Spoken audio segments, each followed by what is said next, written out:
Hello everyone. Now we are going to talk about British vinifera.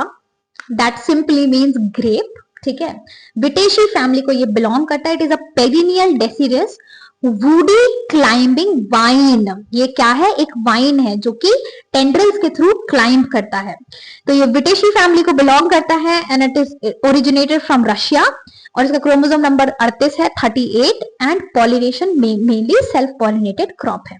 अब देखो ये ना बहुत इंपॉर्टेंट क्रॉप है क्योंकि देखो इसके अंदर प्रेजेंट होता है 15 से 20% sugar which is a lot of sugar, जिसके थ्रू इससे वाइन बनती है. शुगर के फर्मेंटेशन से ही वाइन बनती है. देन इससे रेजिन्स बनते हैं. देन इसका एक्सपोर्ट पोटेंशियल भी बहुत ज्यादा है और it is a very important commercial fruit crop in Maharashtra, Karnataka, Tamil Nadu region, specifically if we are talking about India. तो ये एक बहुत इकोनॉमिकली इंपॉर्टेंट क्रॉप है and it is a sub tropical to temperate crop. मतलब ये इसको बहुत ज्यादा ह्यूमिडिटी भी नहीं चाहिए और बहुत ज्यादा टेम्परेचर भी नहीं चाहिए. टेम्परेचर रिक्वायरमेंट जनरली 15 से 40% होता है, बट मैंने बोला टेम्परेट इसीलिए क्योंकि जो बड ब्रेकिंग का पीरियड होता है ग्रेप्स में that requires a temperature of 10 to 15 degree Celsius. ठीक है. देन फ्रूट राइपनिंग के टाइम पे it requires warm and dry. तो ये दोनों चीजें रिक्वायर कर रहा है. जब बड ब्रेकिंग का टाइम है तब एकदम कम टेम्परेचर 10 से 15 डिग्री, और जब फ्रूट राइपनिंग का टाइम आ रहा है तो warm and dry climatic condition इसको चाहिए है. दैट इज वाई इसको हम लोग कह सकते हैं कि it is a sub tropical to temperate crop with the rainfall requirement of 500 to 900 mm. इसके केस में प्रॉपर कलर और प्रॉपर शुगर डेवलपमेंट के लिए एक proper bright sunlight period is essential. So it can be grown well in deep, well-drained sandy loam to clayey loam soil. Slight alkalinity tolerate कर लेगा लेकिन water logging नहीं. ठीक है.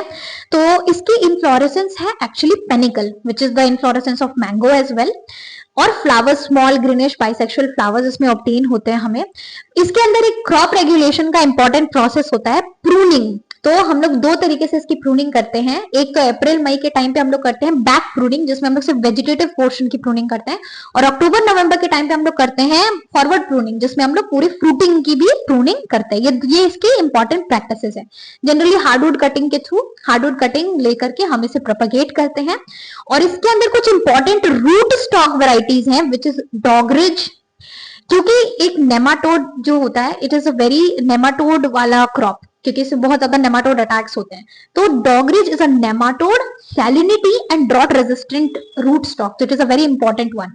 इसके अलावा 1613 salt creek is salinity resistant या tolerant and temple is also a root stock variety. ठीक है. अब इसमें हम लोग per vine per year 25 to 40 kg FYM provide कराते हैं एंड एनपीके को आपको स्प्लिट डोज में प्रोवाइड करना है.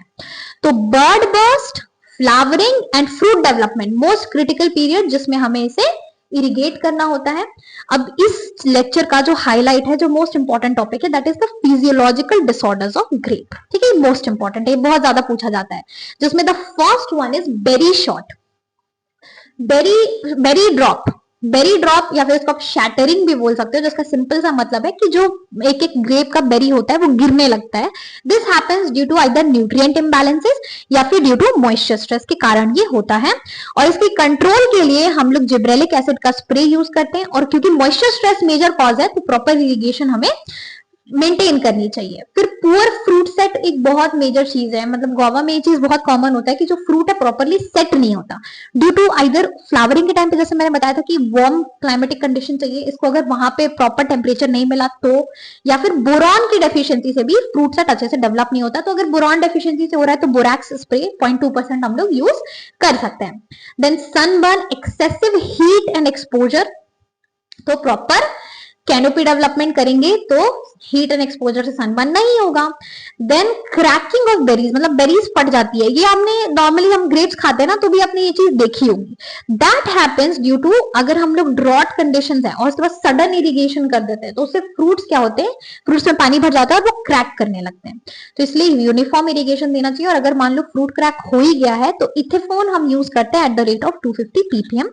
And there is hen and chicken disorder again which is this, and it happens because of the temperature difference. अगर मान लो कि डे और नाइट के बीच में temperature difference is more than 20 degree Celsius then that happens.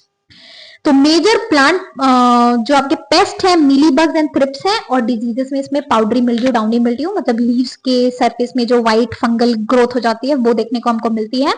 और इसकी harvesting हम लोग करते हैं प्रॉपर TSS, एक बहुत इंपॉर्टेंट है, टोटल सॉल्युबल शुगर कितना होना चाहिए, 16 to 18 ब्रिक्स होना चाहिए, तब हम लोग इससे हार्वेस्टिंग लेते हैं। अगर यंग ट्री है तो 8 से 10 टन प्रति हेक्टेयर हमको यील्ड मिलता है, और अगर फुल बेयरिंग ट्री है तो 20 से 30 टन पर हेक्टेयर मिलता है।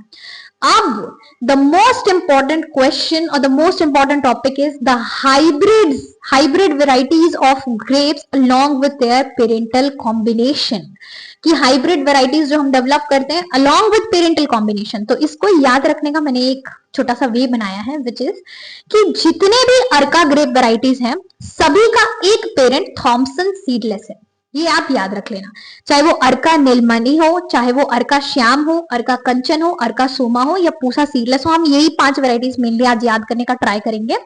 तो अर्का नीलमणि, ऐसे नीलमणि अगर आपके दिमाग में याद आता है तो नीला कलर मत इमेजिन करो, इमेजिन करो एक ब्लैक कलर का बहुत सुंदर सा ऑर्नामेंट है कुछ, ठीक है। तो वो इससे आपको क्या हो जाएगा, इससे आपको पेरेंटल कॉम्बिनेशन में एक तो पता ही है कि थॉमसन सीडलेस है, दूसरा आ जाएगा ब्लैक चंपा।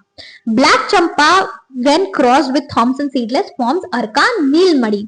Then अर्का श्याम, श्याम भगवान, blue in color, so Bangalore blue and Thomson seedless form Arka Shyam. Then अर्का कंचन, अर्का सोमा, दोनों के पेरेंट्स सेम है, अनाबे शाही and Thomson seedless, and Pusa seedless is obtained by Thomson seedless crossed with Pusa Urvashi. तो ये इस वे में आप इसको याद कर सकते हो, बट याद करना है because it is very important.